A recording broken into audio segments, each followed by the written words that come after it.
Well, you've heard about this. Sky-high property taxes came as a surprise to many in Chicago. We're taking a closer look at what's driving the increases and what's at stake. Yeah, and in tonight's cover story, Jenna Barnes is here with a warning from people who say they are being priced out of the homes that they've owned for decades. Jenna? Yeah, guys, property taxes, they help pay for our schools, our libraries. The list is long, but people in neighborhoods across Chicago got sticker shock when they opened their bills that came late at the end of last year.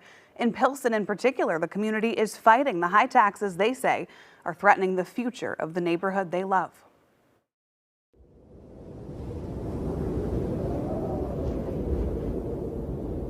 Even on the coldest of winter days, the warmth of Pilsen shines through its murals,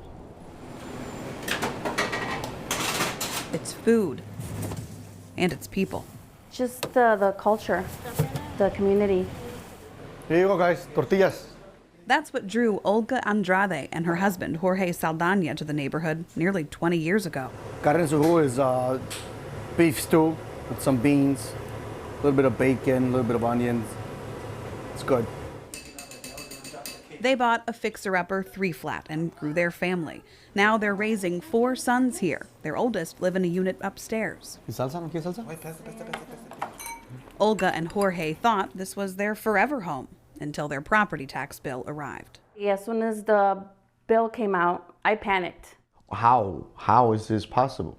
The couple was expecting a number close to the $2,900 they paid for their first installment. What they got was nearly triple that, $8,600. That means their monthly mortgage payments are going way up. I mean, who in their right mind from one day to another can just say, oh, I'll just throw another $1,000 into my mortgage? Homeowners in Pilsen saw an average 47% increase in their property tax bills. And it's not just families feeling the financial whiplash. We are in peril.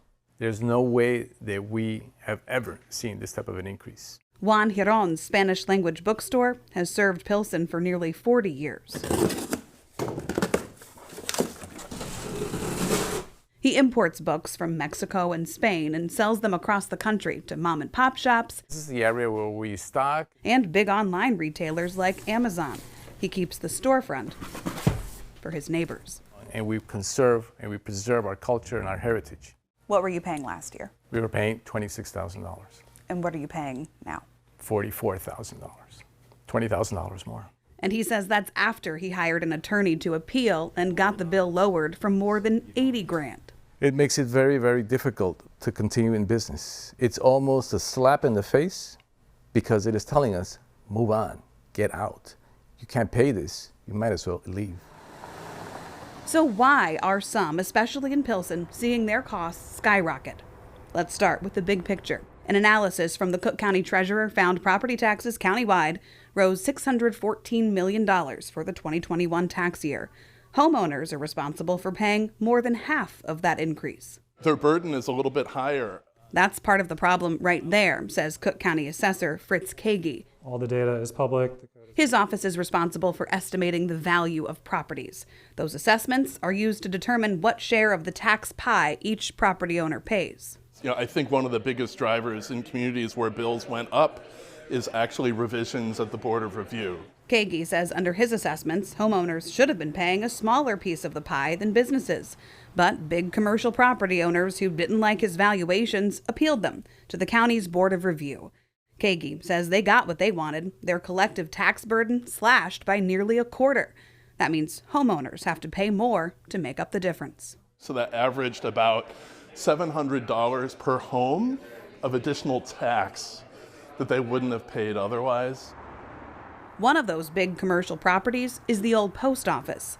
County records of an appraisal show it's worth $1.1 billion. Kagi's office put its value at $800 million.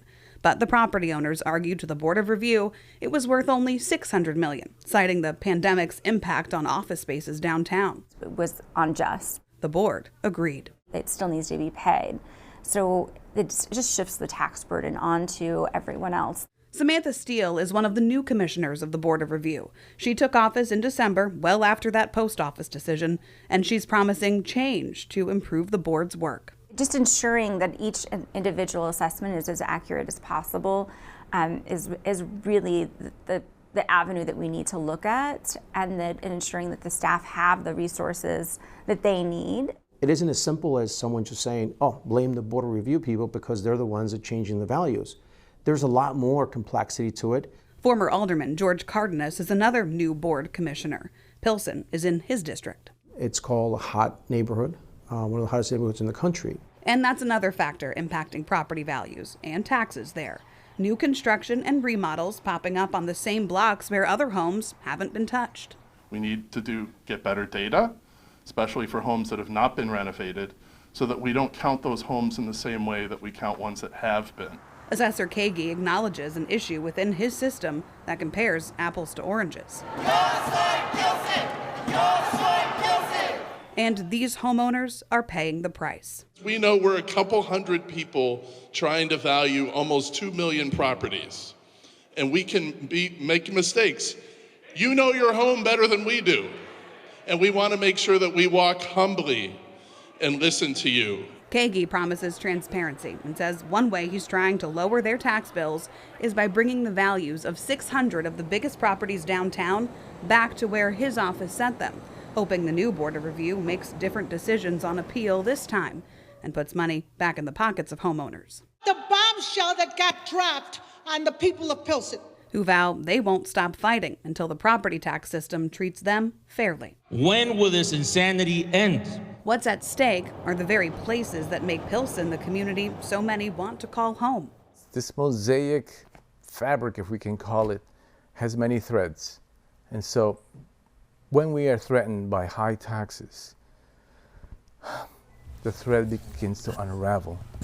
We begin to lose some of these important businesses that never come back. Not to mention the people. Are we going to keep on just struggling and struggling and struggling all the time? Should we just quit now and just move on and leave? Olga and Jorge may be forced to uproot their family if they can't figure out a way to afford the house they bought almost 2 decades ago. In order for you to have a strong neighborhood and a strong community, you need families.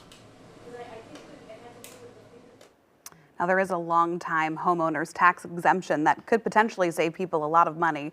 Right now, only about 2% of Cook County homeowners qualify for it, but both Kagi and Cardenas say they will work with state lawmakers to try to change the tax code so more people can benefit from it.